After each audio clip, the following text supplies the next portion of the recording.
So, Special Agent Schweit, tell us about yourself. Let's start with you. If you can tell us about your history and your career in law enforcement. Oh, definitely. And I will add this tiny little fact. This story in the book is which is not a story, right? This this story that I wanted to tell in this book is about Detroit, and Detroit is actually my hometown. So I was born in Detroit. I worked as a journalist in Detroit and in Michigan. Wait, I was born in Detroit and I worked as a journalist in Michigan and then in Illinois. That's where I went to law school and became a prosecutor after that. But the FBI was kind of where I ended up. So I loved being a prosecutor. I loved being a journalist. But when I went to the FBI, it kind of tied everything together. I could do all that investigating that you do in law and in investigating like you do as a journalist. But I was able to tie it all together in federal cases, which was very exciting. I worked national security cases for a long time. I was the terrorism supervisor during 9/11 up in Milwaukee. That was tough. And everybody worked really hard, like it impacted all of us. Then I came to Washington on a promotion and worked in the counterintelligence division doing a lot of kind of the stuff that you do in counterintelligence, espionage, and other things like that. But then Sandy Hook happened, and my whole trajectory for the rest of my life changed because the Sandy Hook elementary school shooting, a young shooter who shot through the front door and killed 20 kids and 6 women in the school.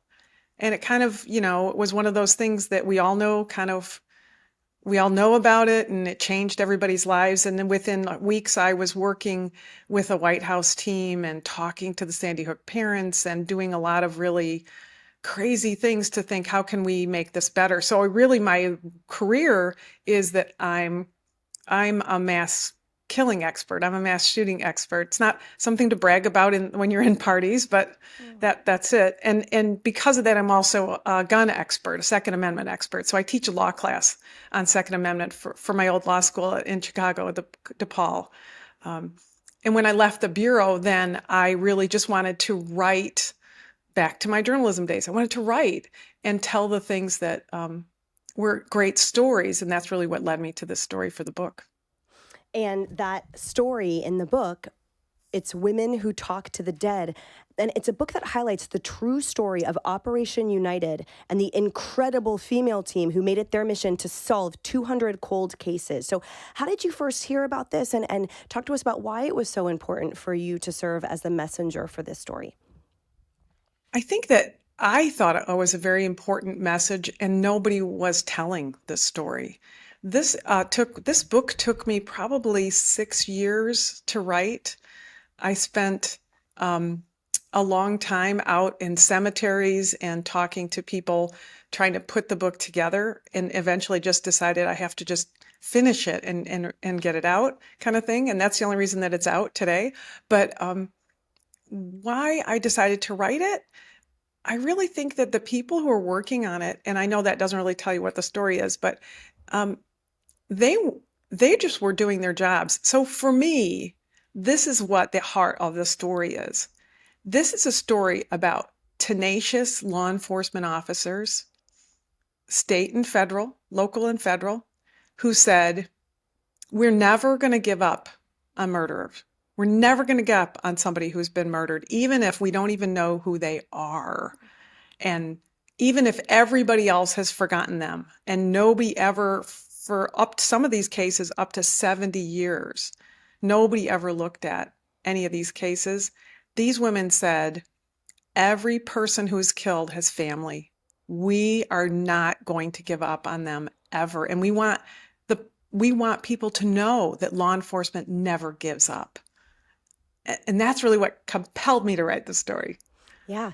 And I can relate. I mean, it said about theses, like you don't finish, you surrender. So it sounds like you weren't done, but you had to surrender the manuscript Exactly. so that we could all read about it and learn about these incredible people. So, and you talked about the founders of this project, the two women behind it. So Detroit police detective Shannon Jones and Yeah. FBI agent Leslie Larsen. Did you Right. know Agent Larsen through your work? Like, talk to us about then how Yeah, you let me came. back up. Yeah. Exactly. Let me back up and tell you how this came about too, because I know you asked me that, and I think that um, this was going on all around us, and nobody ever kind of knew about it because these women were just digging in and doing their jobs.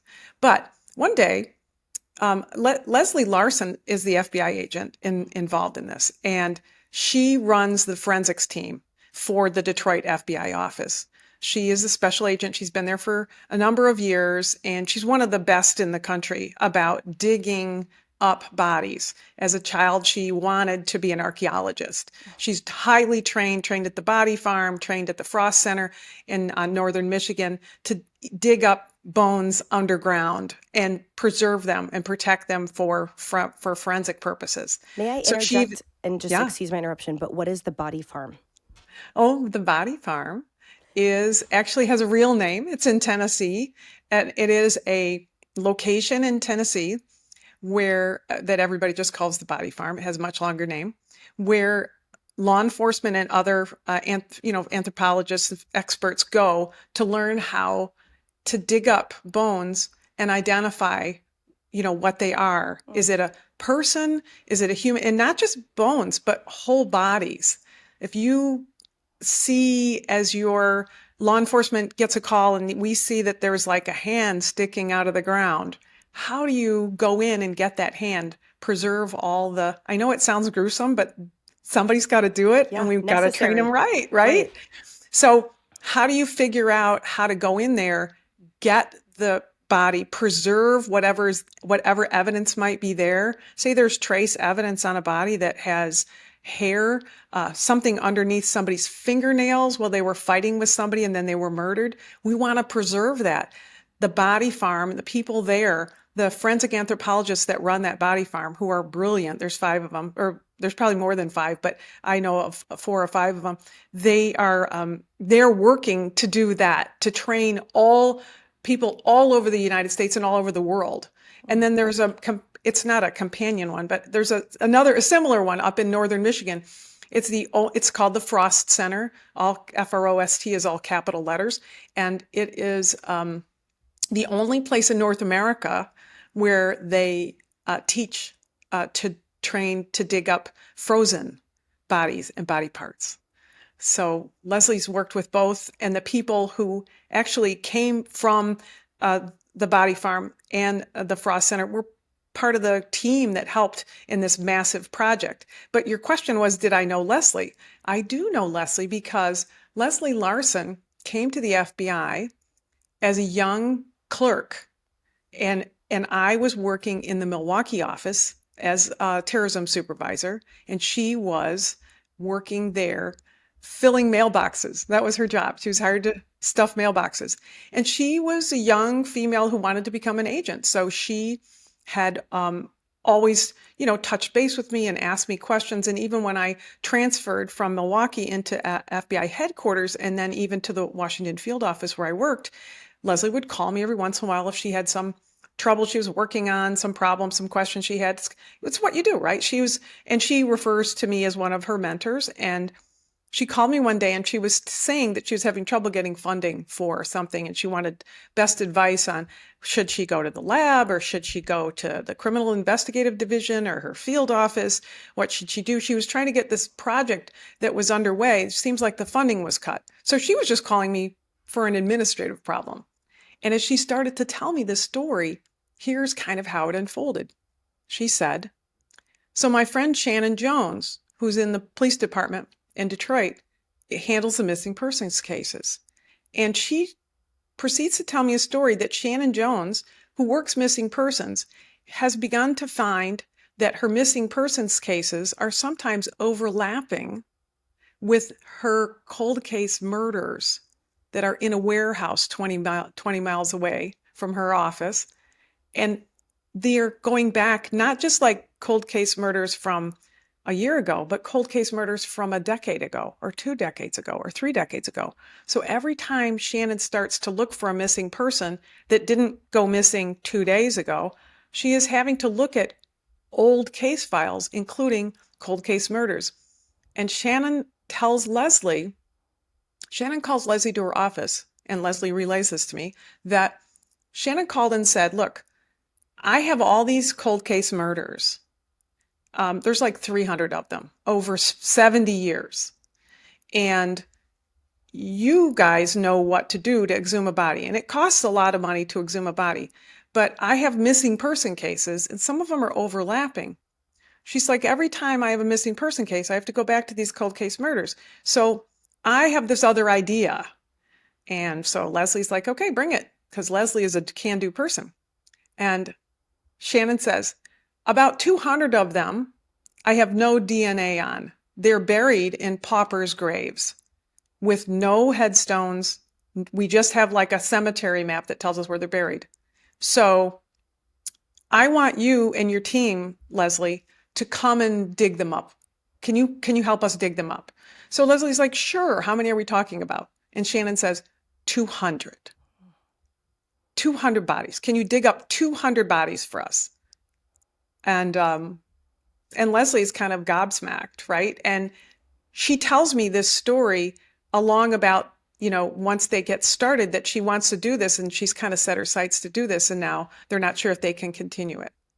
So that's what the book is about in great part. It starts with, I think, somebody who read this book in the true crime world said, I'm a true crime junkie, and I've never read a book like this. I've never read these kinds of inside baseball, these inside facts about what it takes to do this kind of work. So that's kind of where it started. And on that point, I think many are shocked to discover that there are hundreds of bodies buried anonymously before the crimes are solved.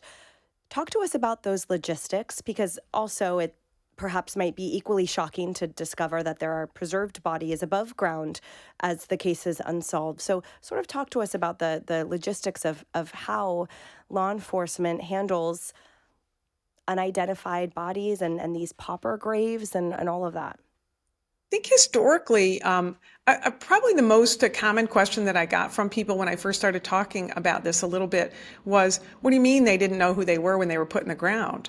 And I think it's just a massive void, all of us had of like, what? You bury people without identifying them? Somebody said to me once, isn't that the first thing you do when you have a body, is figure out who it is? But truthfully, the first thing you do is different. Historically, over centuries, imagine what it was like when there was a pandemic, right? When there was measles or mumps or yellow fever or the influenza, and the kinds of things, Ebola, that took out entire populations. The first thing they had to do was to get those bodies away from the living, and the thing to do was to bury them. So for centuries, we've been burying people even if we don't know who they are, because that's the way that we protect the health of the people above ground. So when it comes to criminal investigations, when you find a body, for instance, in Detroit, they fish a body out of the river, and it's a person whose head is bashed in, they're deceased, and the medical examiner gets the body and says, oh, this person was murdered. But now they have a body of a person who has no identification and nobody coming forward, no cases. The Shannon Jones of the time would have said, I don't have any missing person that matches that case. Maybe, if they'd ask, right? And so what do they do with them? The medical examiner can't just keep a person on ice. Bodies deteriorate, disease can spread. So they keep people in the medical examiner's office in those, drawers that we see on all television shows and movies for a certain amount of time in the coolers. And then, every week or so, they gather up the bodies they have and they take them out to the county cemetery if nobody's claimed them, and they put them in the ground. Why was it named Operation United? Actually, that was Shannon's thought. Shannon, and I'm going to read it so I get the words right. She called it Operation United, which is short for unknown names identified through examinations and DNA. And she just came up with that and then asked every department that she asked to help. She got help not just from law enforcement, but from electric company pulling excavators out on the cemetery lawns. And these digs were done in 2 different cemeteries, which are not unlike where paupers' graves are in cemeteries all over the United States. And even since then, they've been asked by other departments in other states, hey, can you come and teach us how to do this? So this Operation United is kind of a roadmap to say, who did we leave behind? And how can we make them and their families whole? And so the aim of Operation United was not only to have the FBI exhume the bodies, but then what entity would be responsible for extracting the DNA and entering it in the database to then proceed from there? Was that the purview of Shannon and Detroit police? So Detroit, not surprisingly, most law enforcement agencies across the country are not running DNA tests. They don't have the facilities for it. They don't have the money for it. They don't have the time for it. It takes time to run a DNA test, and it takes money. Yeah. But there are different places that it's done. Certain state labs can run a DNA and things like that. And there are, in this case, there was a grant that was obtained.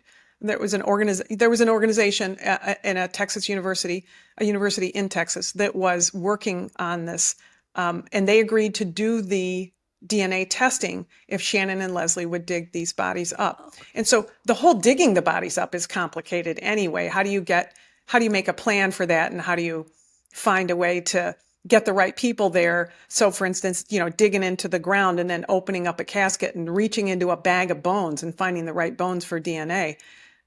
There's all of that I wanted to describe in the book, and explain kind of what that challenge is. But then to run the DNA tests, which is really what we see in most true crime stories in the most television, is they ran a DNA test and the DNA test showed this. But what did it take to run that DNA test, right? And in this case, Shannon and Leslie had to have some place that would run the DNA tests, and they found a place that would. Shannon found a place that would. But then that place eventually stopped being available, and the FBI stepped in, and their laboratory is running DNA tests now. So, and then on that point, in my head, everyone is neatly whole in a lovely casket befitting their human life. But the reality is that, as you just said, it could be a bag of bones. It could be a clump of, I don't even know. So yeah. I'm now, my mind has broadened to that this is not a neat and tidy canvas for extractions.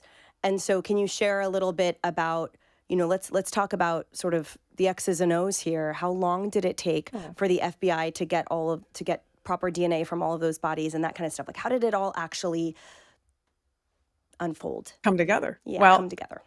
Here's the thing that is that might surprise readers. No spoiler alert here, really, but they're still running DNA tests. There's still bones that have to be sent to the labs, because this is an ongoing process that Shannon Jones from the Detroit Police Department thinks will probably take another decade or half a decade to get all the DNA testing. Because, what are the labs working on right now? They're working on existing cases that are pending. Backlog. It's not like it takes a year. It's that Right. So what about the actual exhumation process? How long did that take? And is that still ongoing too? And that's really how I decided to kind of end. Okay, I'm gonna cap the book here, and I'm gonna write this part of the story, because it took a good year or so for them to even figure out how to do it. And Leslie and Shannon came up with a plan. Leslie's quite the planner, and she came up with a plan to dig for 5 years and go out every summer and dig for a week, a month, for 3 months in a row, until they got to the end of every case that Shannon wanted to dig up. The story is also about, kind of what it really took to do that, because that sounds like a great plan. And like you said, the X's and O's, when you put a X's and O's on the board and you're going to say, this is how we're going to run this play, it doesn't always get run that way. And there were many, many roadblocks and many things that stopped them along the way. But I think what I tried to write into the book too is, it's not a story just about law enforcement doing their job. It's about the people and how it impacted them. And so I try to tell some of the stories of some of the people whose lives were changed by the work that Shannon, Leslie, and the rest of the team were doing. Could you share one of those anecdotes here? How about if I share one that isn't even in the book? Yeah. because you won't read this one, but this is a great story too. And it came about just kind of after I capped the book. So they are doing continuing DNA identification, and if they can find, when you want to do identification, you have to have somebody else's DNA to match it to. So if they find a brother and they can match it, then they know for sure, oh, this is so and so's brother, and it might be somebody who was in prison and the prisoner has DNA is in the system, and then they find a DNA that matches that. But it can also be a civilian. There's a major Department of Justice database that's for civilians too. And I know also we know there are others like Ancestry.com and 23andMe in whatever status that is now. But there are other private entities that have DNA databases in them. So Shannon and Leslie, of course, in their part of investigative work, they're going to go and look at all of these. But there is no match. So there's an additional way that you can identify somebody. If you have a DNA sample, there's something called genetic genealogy, and some of your listeners might know about genetic genealogy. And it's a way to go back several generations and build a profile of who a person is. If you go back far enough, you will find the commonalities. We always hear about 6 degrees of separation. Genetic genealogy allows us to go back in time and say these people were not related to each other. These were closer related to each other. These were closer. These were closer. These are closer. This person is who it is. And it's a really mathematical process, genetic genealogy. So Leslie is a certified genetic genealogist now because she wanted to be better about helping Shannon identify people. And she started to do work on a DNA profile that they had that was an unidentified person who they had to knock on her door. They knocked on this woman's door. Here's the story that isn't in the book, but is example of what kind of things happened. They knock on this door of this woman and they say, "Hi, do you know where your dad is?" And she says, "Well, he's sick. He's in the back room." And they say, "No, do you know where your biological dad is?" And she says, and this woman's in her 30s. I think she's 33 or 34 right now. And they say, "Do you know where your biological dad is?" And she says, "My biological dad abandoned my mom when she was 5 months pregnant. He left." And they said, "Sit down." They sat her down and they said, "Your dad was murdered by a serial murderer in Detroit and was dead before you were born. He was the 11th victim of a serial murder back 35 years ago." She had spent her whole life wondering why her dad abandoned them. Oh. Yeah, I mean, that's it. It's like it clutches your throat.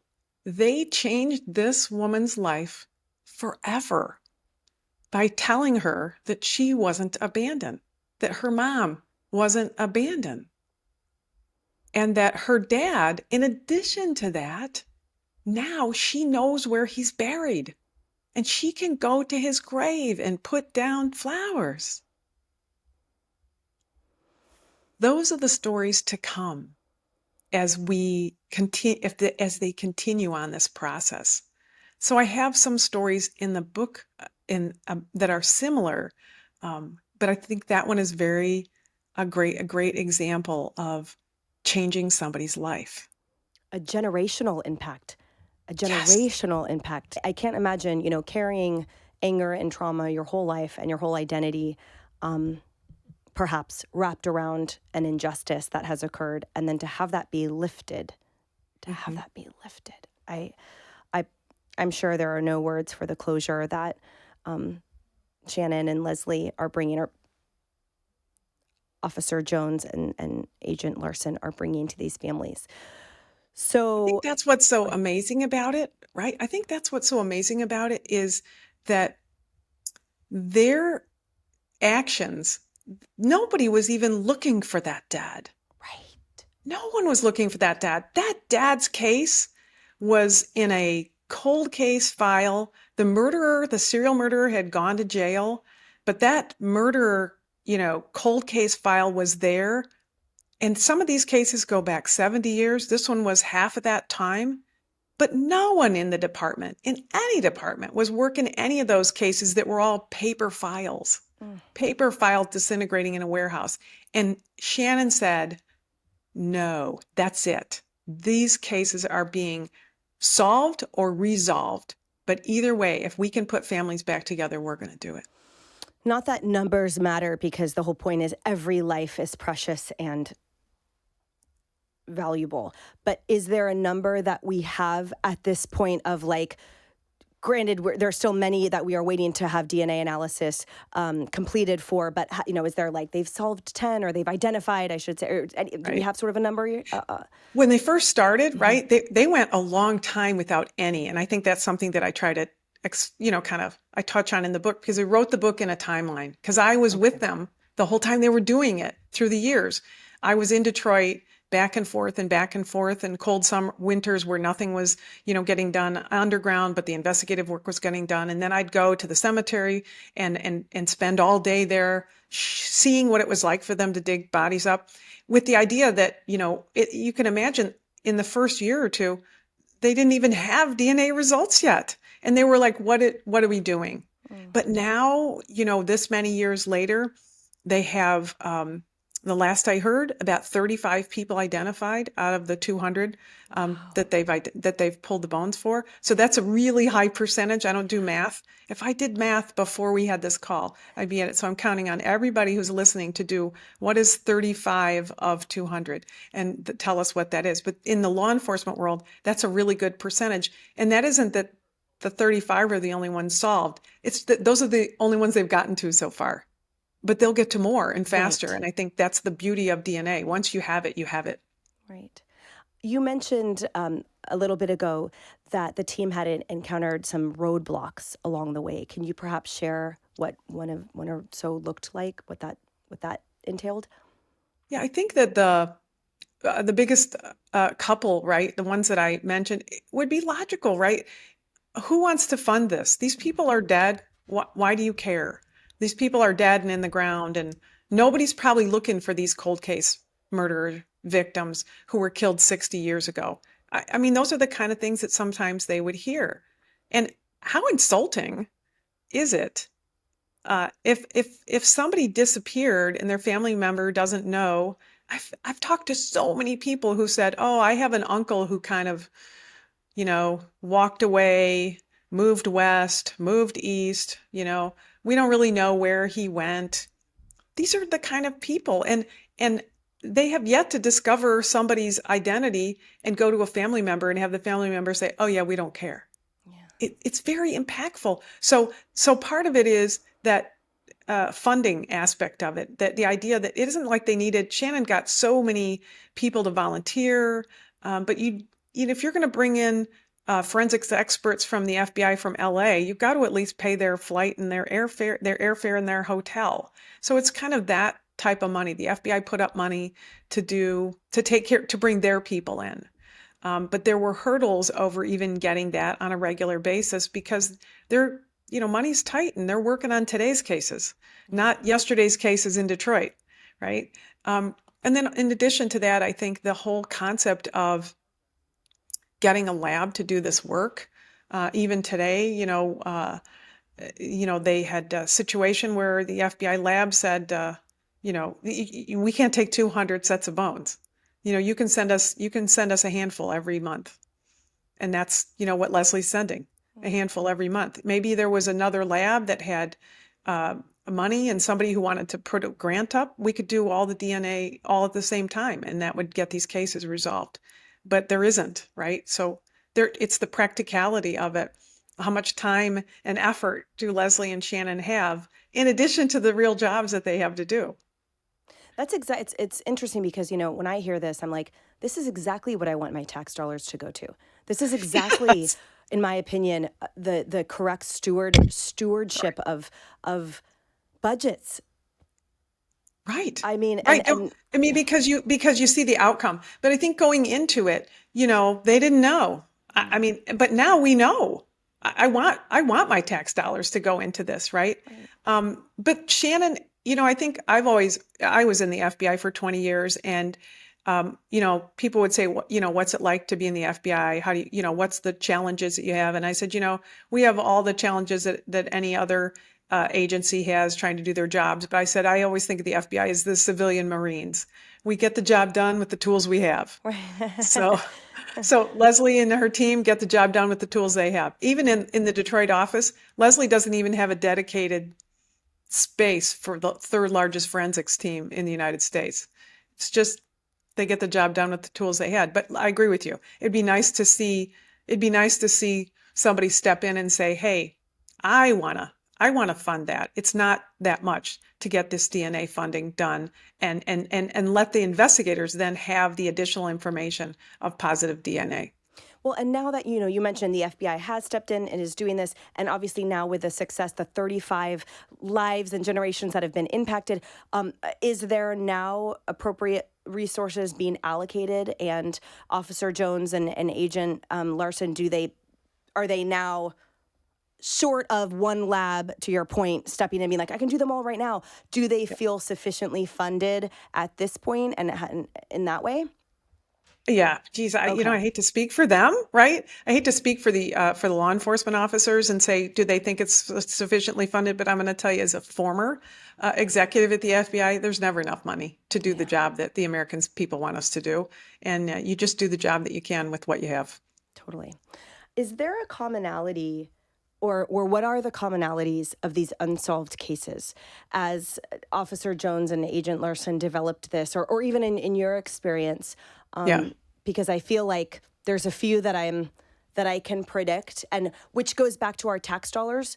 You know what I Right. mean? Like that. This is exactly why, like, the people who perhaps went unseen in life, Mhm. then it is all the more important to have them seen afterward, and to demonstrate to society that, yes, we value every single person among us. Yeah, I think that's a beautiful message in here that really kind of, in my mind, kind of runs throughout the way Shannon and Leslie think, and not just the two of them, but the 100+ people that worked on this. Although it was female forensic anthropologist, female prosecutor, female state police officer, female FBI agent, female Detroit police detective, who initiated this.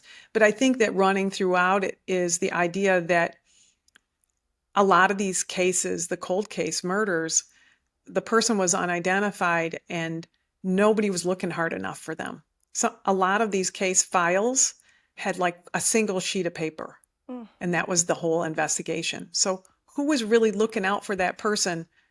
They just weren't, it wasn't the mayor's daughter, so to speak, right? right, right. Because we put all our resources, and I think that's just what happens all over the United States, all over the world. The resources are going to be applied to the pressure, including the political pressure. I mean, small p, right? The political pressure that comes along with if the mayor's daughter disappears, or the head cheerleader disappears, or the football quarterback disappears. There's going to be a lot of resources put on that. But if some 20-year-old woman who's dropped out of school and doesn't have a full-time job and ends up on the street, gets killed, assaulted and killed, and her identification is taken, you know, when somebody is killed and there is no identification on them, it makes it very hard to work the case. And those are the people that would often end up the kind of the more marginalized people. So it does have, this story absolutely has some social justice aspects to it, that law enforcement is saying, we don't care what your, socioeconomic situation is, what your race is, what your age is, who you hang out with, what your sexual preference is. None of that matters. As one of the forensic anthropologists said to me, when I get the bones, they're all white. And referencing your anecdote earlier, if how many cases where they went unreported because there was an assumption perhaps that it was a willful disappearance. Right. So And it's like, right. That's the other part of it, right? There are cases that have been there. Some of them may be cases where the individual walked away from the home voluntarily. You run away, you get killed. There's no identification. Your family thinks you just ran away.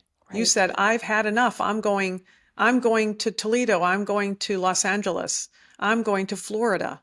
They don't know that you never made it out of town. Special Agent, earlier you mentioned how other cities have been inspired by this project. And what, can you talk to us about the current landscape and what that looks like? And have other cities or jurisdictions been successful in using this same roadmap to exhume bodies and solve cold cases?